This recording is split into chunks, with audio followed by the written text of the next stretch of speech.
It's easy to hear your favorite artist on WFPK from wherever you are. Listen on your smart speaker, live stream from our website at WFPK.org from Louisville Public Media.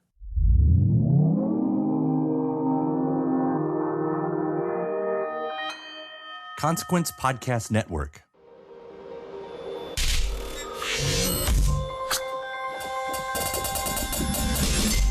Welcome to another edition of Kyle Meredith With. It's the interview series that's presented by WFPK at WFPK.org, Consequence, and the Consequence Podcast Network. Thanks as always for making your way here and checking out this series, this episode. I do hope you hit the subscribe button so you can keep up with all the interviews that we put out every single week. It's a new one every Monday, Wednesday, and Friday, so it's a great way to keep up with your favorite artists and discover some new ones as well at all the usual spots too, like iTunes and Apple Podcasts, Spotify, Podchaser, NPR, WFPK.org, or YouTube for the video versions. I'm Kyle Meredith. Today, my guest, Ray Lamontagne. We're going to be diving into his record, Monovision, which actually released in 2020 during the pandemic, but is just now getting to support it on a summer tour. In fact, we're going to talk about re-recording the song I Was Made to Love You with Sierra Ferrell, who's also opening up some dates on this upcoming tour.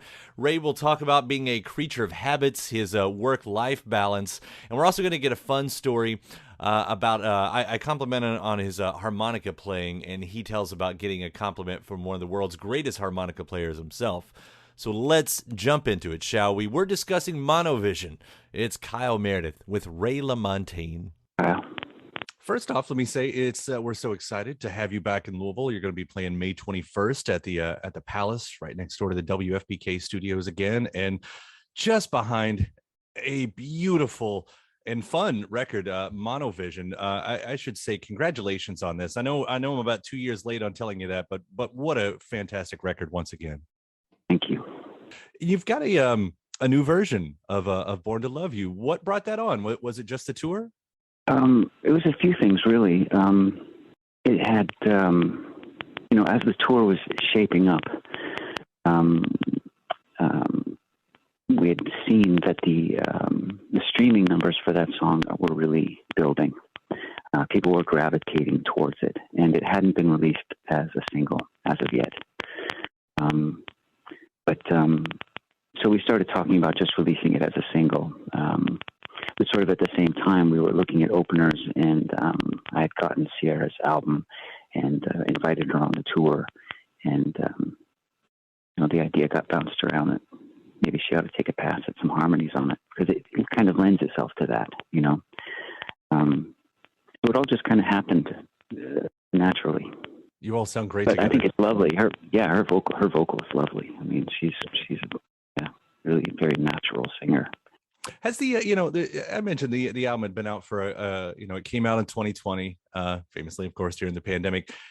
Has having this lapse in time of not being able to play these songs to give them that live life that they might have had otherwise, does that give you a different relationship with them than maybe albums in the past? I know that I'm really, really looking forward to playing them live, more so than maybe in the past, but because I haven't been able to. So, I'm such a creature of habit, and this cycle has always been the same, and I like that. I will make an album in the winter, usually, release it in the spring, tour it in the summer, come home, take a breather, do some writing, make an album, tour it, come home, take a breather. These things. But each time you tour the album, you give it that chance. You get to know the songs better. Arrangements shift and change a little bit, and there's just something about it that it's not closure, but it's like the final piece, playing them live. Release the record, then get out there and play them live and bring them to people. And not being able to do that has been it's been strange. So I'm looking forward to it, and once this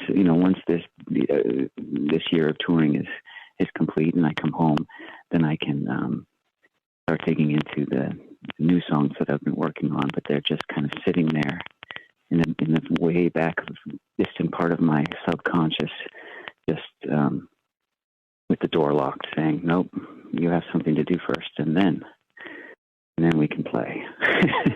So I have to do this before the new songs can really focus on them, you know.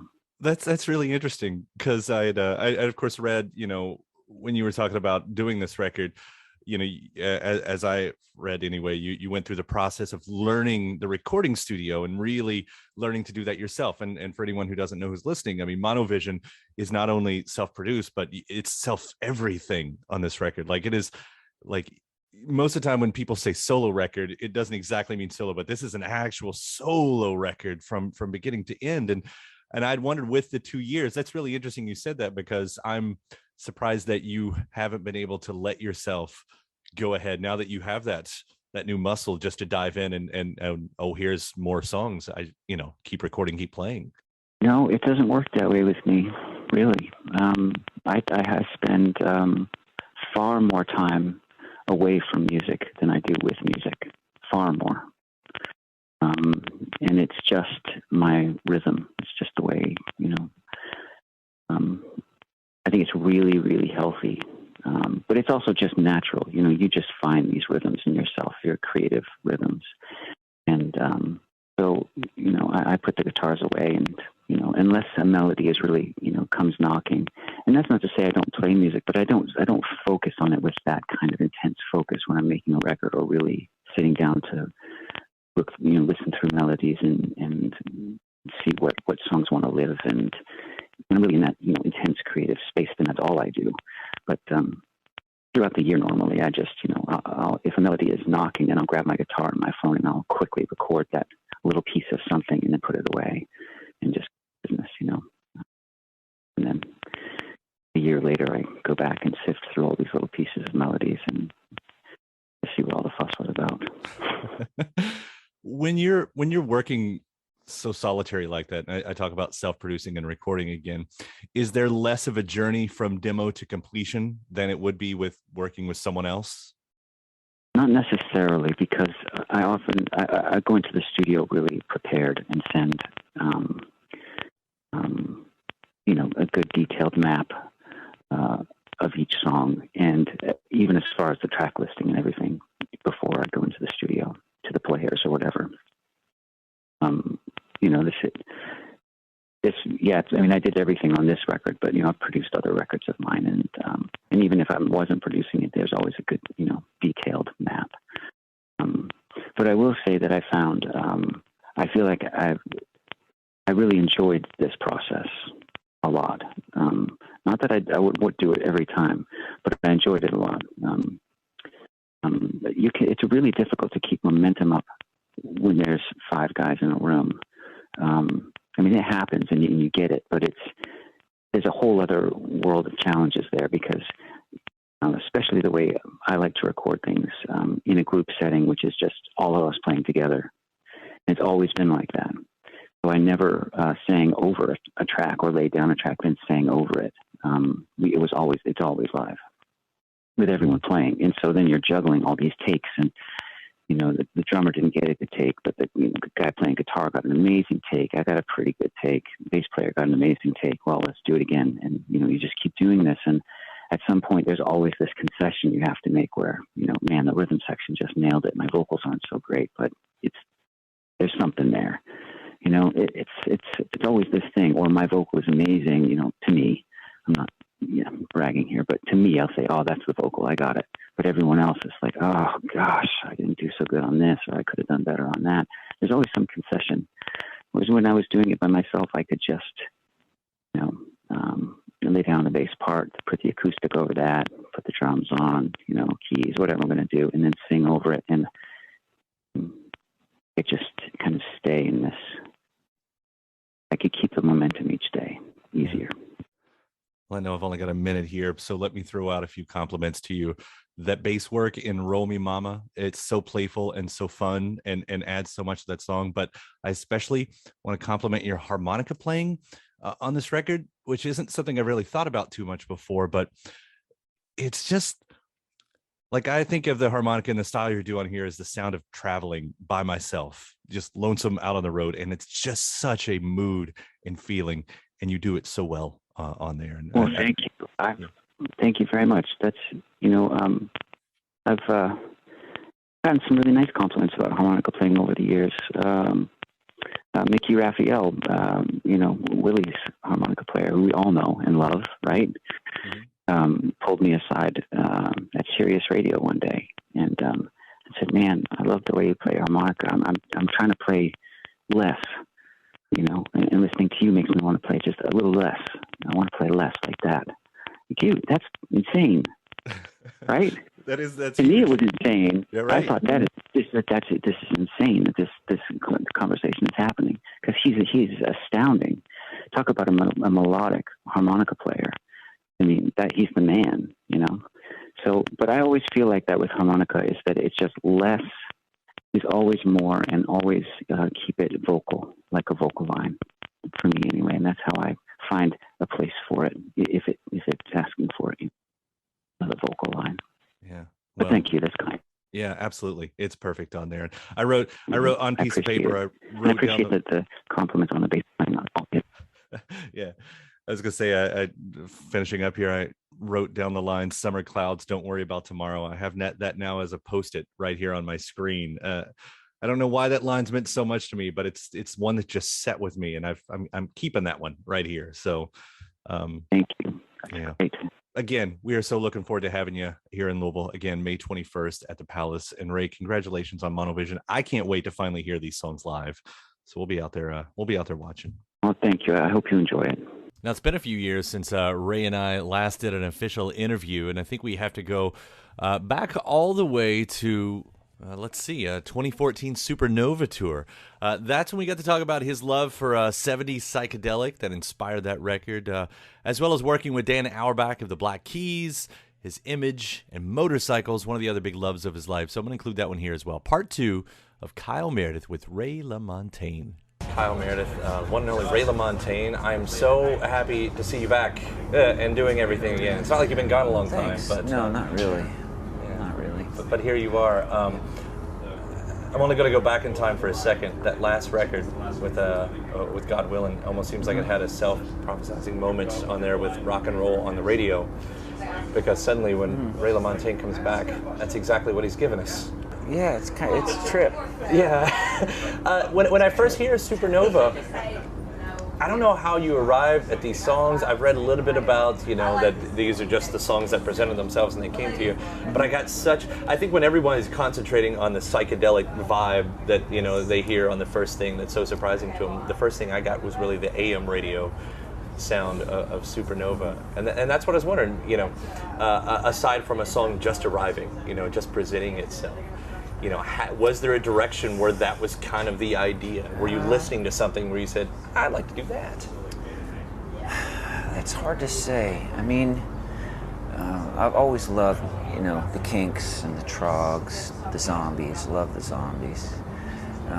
But also moving up a little bit to like Nick Lowe and Elvis Costello and early Floyd. Love early Floyd. The weird stuff. Yeah. The songs that took weird, twists and turns. I always loved that stuff. Yeah. Always, as much as I loved anything else, And I think it was a conscious effort to sift through stuff that was coming to me. So as the songs and melodies were coming to me, I would immediately say yay or nay, right. Which I've never really done that in the past. I would just take what comes as they come and then try to, whittle it down and make a record out of it. This time I was really consciously sort of turning melodies away, which is scary creatively because they just, you can't make them happen. They just come to you. Yeah. So, once Supernova came, which was the first song that I wrote for this record, once that happened, and I kind of knew, okay, I want 9 more of these, or 9 more things like this that can, shape up into a record that's kind of sonically complete and of a piece. Right. A piece. So it's interesting you say that about discarding them, and that'd be a little bit scary. I think it was a Jon Stewart quote that he was saying, as a comedian, you're always afraid that the next joke isn't going to arrive, that you're not going to have it, and to be any kind of artist, Right. and taking that chance. I mean, I have faith in you that the next idea will arrive. But yeah, I can see that as an artist. That is a little bit like, man, if I don't pay attention to him, will I ever get that again? Will that ever come back? Right. Right. And those stray thoughts. Just have to kind of have faith, There's a couple songs in here. Pick Up a Gun is Angry Ray. Oh, you think so? It feels like that. That's what it feels like. And it's not like every song you've ever written has been sunshine and happy trees. But it's the one part where I think I listened, and as the first time I met you, I don't mind saying, I got a little concerned. I was like, wow, this is Ray mad. That's interesting. That song just happened. Yeah. I mean, it just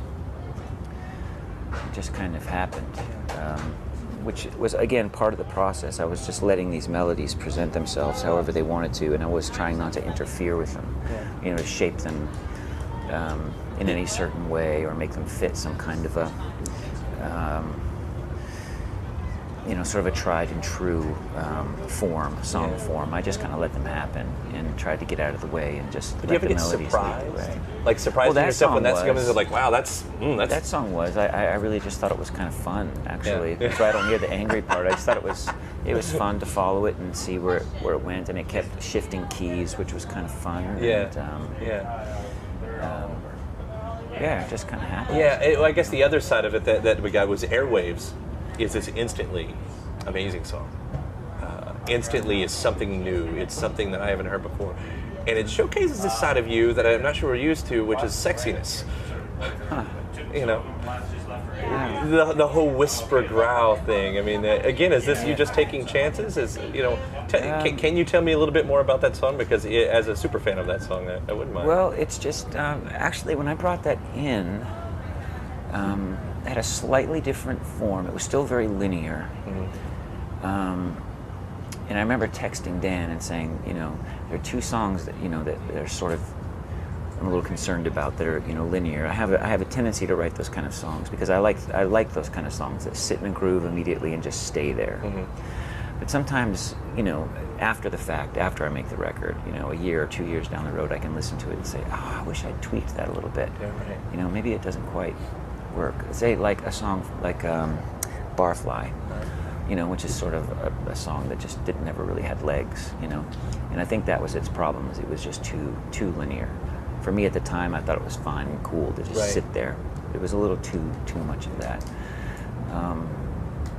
So Airwaves is a song that Dan really helped, really by just changing a major chord into a minor chord. And that was it. That made and the whole that's difference. all it took. Isn't that crazy? Which I argued with him about. Which I argued with him about for probably half a day. Yeah.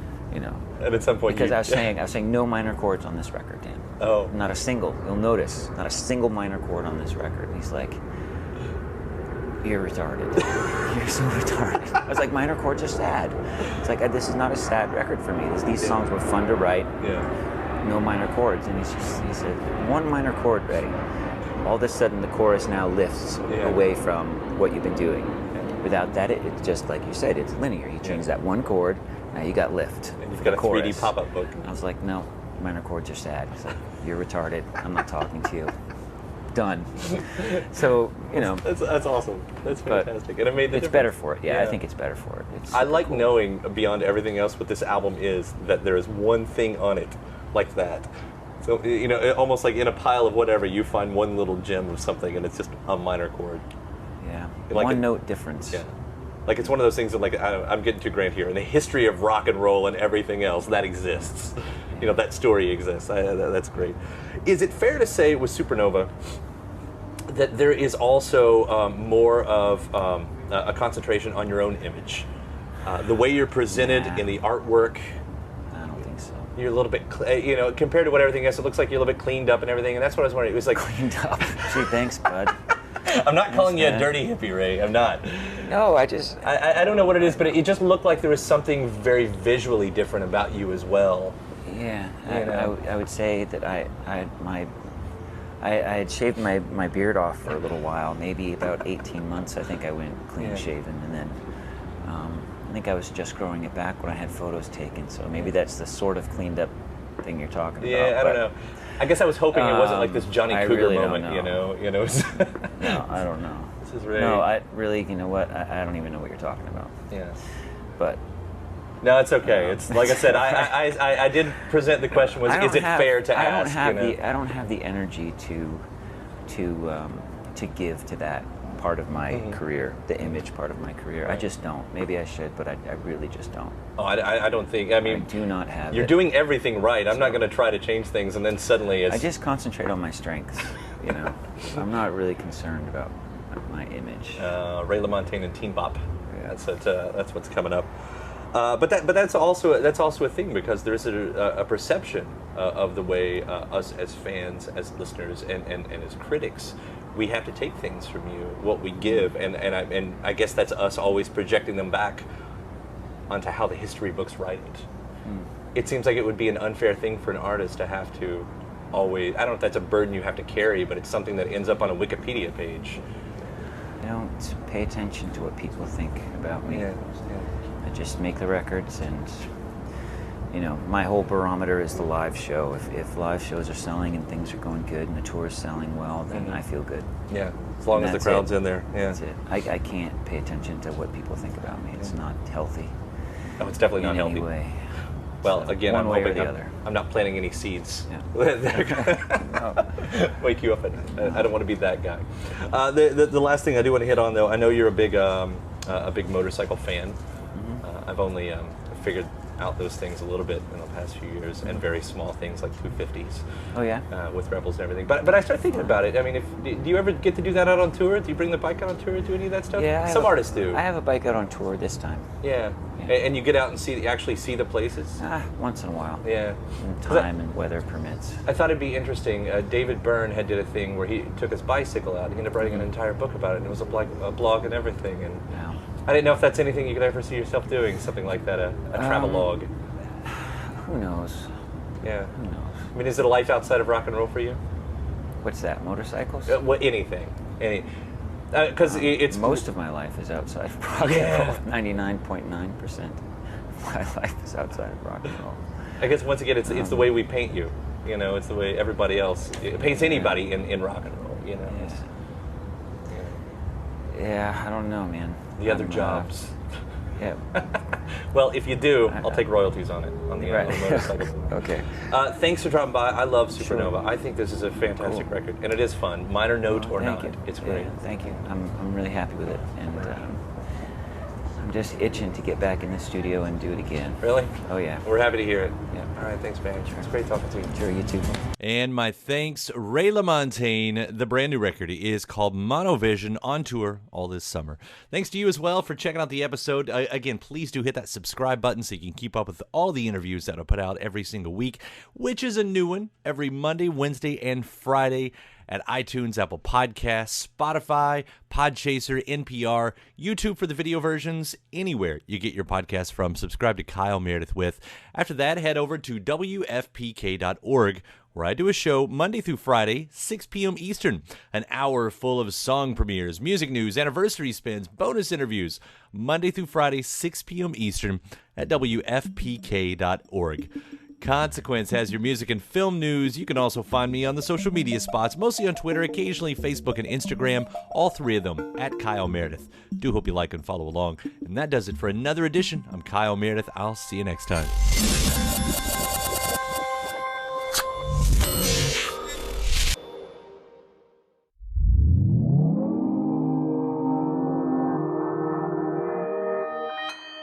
Consequence Podcast Network. It's easy to hear your favorite artist on WFPK from wherever you are. Listen on your smart speaker, live stream from our website at WFPK.org, from Louisville Public Media.